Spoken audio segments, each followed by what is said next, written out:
चलिए शुरू करते हैं आज की कहानी। भारत में आंध्र प्रदेश के चित्तूर जिले के तिरुपति में तिरुमाला की पहाड़ी पर विराजमान तिरुपति बालाजी विश्व के सबसे प्रतिष्ठित देवी देवताओं में से एक हैं। तिरुपति बालाजी मंदिर समुद्र तल से 853 फीट ऊंचाई पर स्थित है और 7 चोटियों से घिरा हुआ है, जिस वजह से तिरुपति बालाजी मंदिर को 7 पहाड़ियों का मंदिर भी कहा जाता है। भारत के इस प्रसिद्ध मंदिर में प्रतिदिन 50,000 से 1 लाख भक्त वेंकटेश्वर के दर्शन के लिए पहुंचते हैं। वहीं विशेष अवसरों पर तीर्थ यात्रियों की संख्या 5 लाख तक हो जाती है, जबकि दान और धर्म के संदर्भ में ये देश का सबसे अमीर मंदिर है, जहां हर साल करोड़ों रुपए का दान किया जाता है। तिरुपति बालाजी मंदिर भारत का एक प्रसिद्ध मंदिर है और इस मंदिर में भगवान विष्णु जी के एक अवतार स्वामी वेंकटेश्वर विराजमान है। इसी वजह से मंदिर को प्रसिद्ध रूप में स्वामी वेंकटेश्वर मंदिर के नाम से भी जाना जाता है। भगवान वेंकटेश्वर को विष्णु जी के एकमात्र उस रूप में जाना जाता है जिन्होंने कलयुग में कष्टों से लोगों को बचाने के लिए अवतार लिया है। एक बार समस्त देवताओं ने मिलकर एक यज्ञ करने का निश्चय किया। यज्ञ की तैयारी पूर्ण हो गई, तभी वेद ने एक प्रश्न किया तो एक व्यवहारिक समस्या आ खड़ी हुई। ऋषि मुनियों द्वारा किए जाने वाले यज्ञ की आहुति तो देवगण ग्रहण करते थे, लेकिन देवों द्वारा किए गए यज्ञ की पहली आहुति किसकी होगी, यानी सर्वश्रेष्ठ देव का निर्धारण जरूरी था, जो फिर अन्य सभी देवों को यज्ञ भाग प्रदान करे। ब्रह्मा, विष्णु, महेश परमात्मा थे। इनमें से श्रेष्ठ कौन है, इसका निर्णय आखिर हो तो कैसे। भृगु ने इसका दायित्व संभाला। वह देवों की परीक्षा लेने चले। ऋषियों से विदा लेकर वह सर्वप्रथम अपने पिता ब्रह्मा देव के पास पहुँचे। ब्रह्मा जी की परीक्षा लेने के लिए भृगु ने उन्हें प्रणाम नहीं किया। इससे ब्रह्मा जी अत्यंत कुपित हुए और उन्हें शिष्टता सिखाने का प्रयत्न किया। भृगु को गर्व था कि वह तो परीक्षक हैं, परीक्षा लेने आए हैं, पिता पुत्र का आज क्या रिश्ता। भृगु ने ब्रह्मदेव से अशिष्टता कर दी। ब्रह्मा जी का क्रोध बढ़ गया और अपना कमंडल लेकर पुत्र को मारने भागे। भृगु किसी तरह वहां से जान बचाकर भाग चले आए। इसके बाद वह शिव जी के लोक कैलाश गए। भृगु ने फिर से धृष्टता की, बिना कोई सूचना का शिष्टाचार दिखाए या शिव गणों से आज्ञा लिए सीधे वहां पहुंच गए, जहां शिवजी माता पार्वती के साथ विश्राम कर रहे थे। आए तो आए, साथ ही अशिष्टता का आचरण भी किया। शिव जी शांत रहे, पर भृगु न समझे। शिव जी को क्रोध आया तो उन्होंने अपना त्रिशूल उठाया। भृगु वहां से भागे। अंत में वह भगवान विष्णु के पास क्षीर सागर पहुँचे। श्री हरि शेष सैया पर लेटे निद्रा में थे और देवी लक्ष्मी उनके चरण दबा रही थी। महर्षि भृगु 2 स्थानों से अपमानित करके भगाए गए थे। उनका मन बहुत दुखी था। विष्णु जी को सोता देख उन्हें न जाने क्या हो गया और उन्होंने विष्णु जी को जगाने के लिए उनकी छाती पर एक लात जमा दी। विष्णु जी जाग उठे और भृगु से बोले, मेरी छाती वज्र समान कठोर है, आपका शरीर तप के कारण दुर्लभ, कहीं आपके पैर में चोट तो नहीं आई। आपने मुझे सावधान करके कृपा की है। आपका चरण चिन्ह मेरे वक्ष पर सदा अंकित रहेगा। भृगु को बड़ा आश्चर्य हुआ। उन्होंने तो भगवान की परीक्षा लेने के लिए यह अपराध किया था, परंतु भगवान तो दंड देने के बदले मुस्कुरा रहे थे। उन्होंने निश्चय किया कि श्री हरि सी विनम्रता किसी में नहीं, वास्तव में विष्णु ही सबसे बड़े देवता है। लौटकर उन्होंने सभी ऋषियों को पूरी घटना सुनाई। सभी के एक मत से यह निश्चय किया कि भगवान विष्णु को ही यज्ञ का प्रधान देवता समझकर मुख्य भाग दिया जाएगा। लक्ष्मी जी ने भृगु को अपने पति की छाती पर लात मारते देखा तो उन्हें बड़ा क्रोध आया, परंतु उन्हें इस बात पर क्षोभ था कि श्री हरि ने उदंड करने वाले भृगु को दंड देने के स्थान पर उसके चरण पकड़ लिए और उल्टे क्षमा मांगने लगे। क्रोध में तमतमाई महालक्ष्मी को लगा कि वह जिस पति को संसार का सबसे शक्तिशाली समझती हैं, वह तो निर्बल है। यह धर्म की रक्षा करने के लिए अधर्मियों एवं दुष्टों का नाश कैसे करते होंगे। महालक्ष्मी ग्लानि से भर गईं और मन श्री हरि से उचट गया। उन्होंने श्री हरि और बैकुंठ लोक दोनों के त्याग का निश्चय कर लिया। स्त्री का स्वाभिमान उसके स्वामी के साथ बंधा होता है। उनके समक्ष कोई स्वामी पर प्रहार कर गया और स्वामी ने प्रतिकार भी न किया। यह बात मन में कौंधती रही। यह स्थान अब रहने के योग्य नहीं है, पर त्याग कैसे करें? श्री हरि से ओझल होकर रहना कैसे होगा? वह उचित समय की प्रतीक्षा करने लगी। श्री हरि ने हिरण्याक्ष के कोप से मुक्ति दिलाने के लिए बड़ा अवतार लिया और दुष्टों का संहार करने लगे। महालक्ष्मी जी को यह अवसर उचित लगा। उन्होंने बैकुंठ का त्याग कर दिया और पृथ्वी पर वन में तपस्या करने लगी। तब करते करते उन्होंने अपना शरीर छोड़ दिया। विष्णु जी वराह अवतार का अपना कार्य पूर्ण कर बैकुंठ लौटे तो महालक्ष्मी जी नहीं मिली। वह उन्हें खोजने लगे। श्री हरि ने उन्हें तीनों लोक में खोजा, परंतु तब करके माता लक्ष्मी ने भ्रमित करने की अनुपम शक्ति प्राप्त कर ली थी। उसी शक्ति से उन्होंने श्री हरि को भ्रमित रखा। आखिर श्री हरि को पता लग ही गया, लेकिन तब तक माता लक्ष्मी जी अपना शरीर छोड़ चुकी थी। दिव्य दृष्टि से उन्होंने देखा कि लक्ष्मी जी ने चोल राज के घर में जन्म लिया है। श्री हरि ने सोचा कि उनकी पत्नी ने उनका त्याग सामर्थ्यहीन समझने के भ्रम में किया है, इसलिए वह उन्हें पुनः प्राप्त करने के लिए अलौकिक शक्तियों का प्रयोग नहीं करेंगे। महालक्ष्मी ने मानव रूप धरा है, तो अपनी प्रिय पत्नी को प्राप्त करने के लिए वह भी साधारण मानवों के समान व्यवहार करेंगे और महालक्ष्मी जी का हृदय और विश्वास जीतेंगे। भगवान ने श्रीनिवास का रूप धरा और पृथ्वी लोक पर चोल नरेश के राज्य में निवास करते हुए महालक्ष्मी से मिलने के लिए उचित अवसर की प्रतीक्षा करने लगे। राजा आकाशराज निसंतान थे। उन्होंने सुखदेव जी की आज्ञा से संतान प्राप्ति यज्ञ किया। यज्ञ के बाद यज्ञशाला में राजा को हल जोतने को कहा गया। राजा ने हल जोता तो हल का फल किसी वस्तु से टकराया। राजा ने उस स्थान को खोदा तो एक पेटी के अंदर कमल पर एक कन्या विराज रही थी। वह महालक्ष्मी थी। राजा के मन की मुराद पूरी हो गई थी। चूँकि कन्या कमल के फूल में मिली थी, इसलिए उनका नाम पद्मावती रखा गया। पद्मावती नाम के अनुरूप ही रूपवती और गुणवती थी।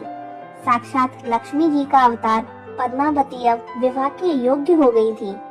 एक दिन वह बाग में फूल चुन रही थी। उस वन में श्रीनिवास बालाजी आखेट के लिए गए थे। उन्होंने देखा कि एक हाथी एक युवती के पीछे पड़ा है और डरा रहा है। राजकुमारी के सेवक भाग खड़े हुए। श्रीनिवास ने तीर चलाकर हाथी को रोका और पद्मावती की रक्षा की। श्रीनिवास और पद्मावती ने एक दूसरे को देखा और रीझ गए। दोनों के मन में परस्पर अनुराग पैदा हुआ, लेकिन दोनों बिना कुछ कहे अपने अपने घर लौट गए।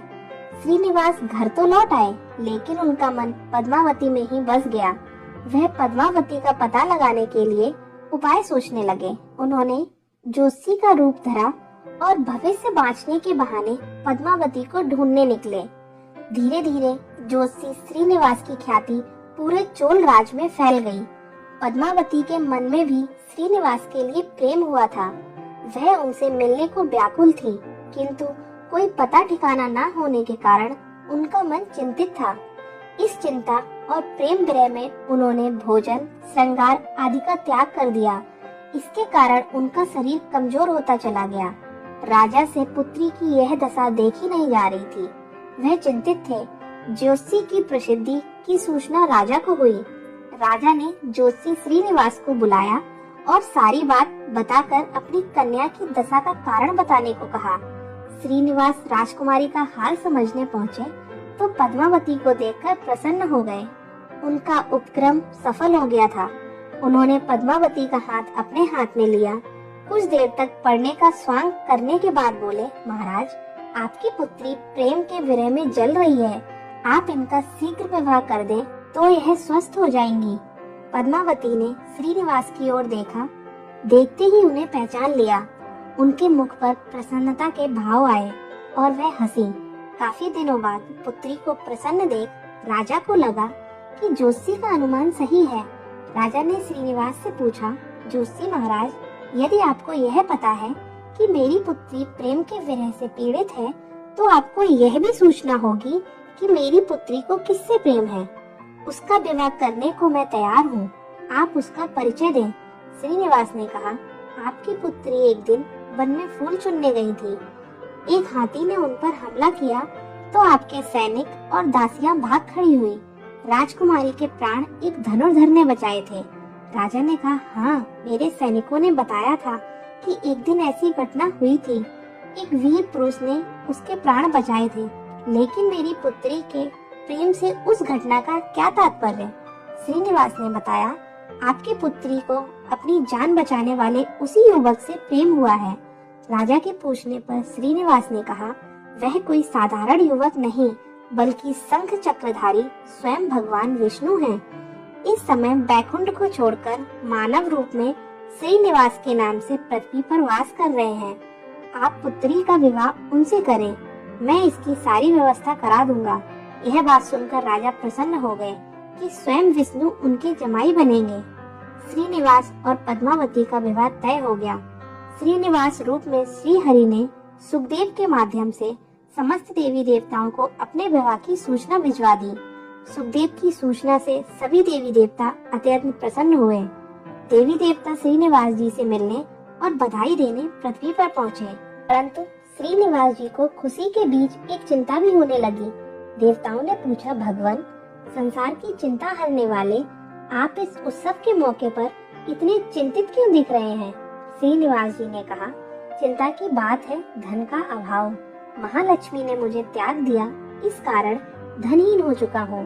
स्वयं महालक्ष्मी ने तब से शरीर त्याग कर मानव रूप लिया है और पिछली स्मृतियों को गुप्त कर लिया है।